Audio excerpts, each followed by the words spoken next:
Старт свята 6 дзядоў Марозаў і снягурак. 2026 казачных персонажаў прынеслі навагодні настрой на плошчу Леніна. Гэта якраз той выпадак, калі лепш один раз убачыць, чым 1000 раз пачуць.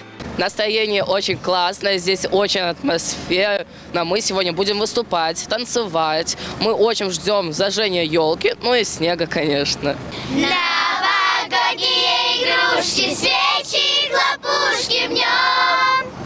Тысячы гамяльчан пакінулі паўсядзённыя клопаты, каб акунуцца ў святочную казку. Нягледзячы на тое, што надвор'е не радуе снегам, гэта не сапсуе навагодні настрой. Людзі смяюцца, фатаграфуюцца, спяваюць песні і танчаць. А галоўнае, робяць гэта разам. І вось кульмінацыйны момант. 3, 2, 1,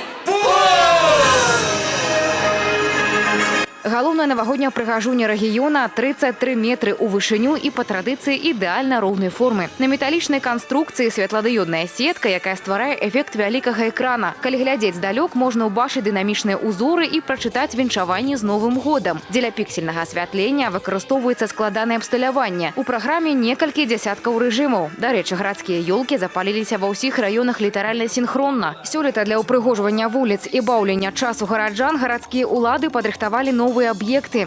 І чараўніцтва толькі пачынаецца. Паспейце атрымаць асалоду ад зімовай казкі. Дзед Мароз чакае гасцей у сваёй рэзідэнцыі. Яна будзе працаваць па пятніцах, суботах і нядзелях з 18 до 21.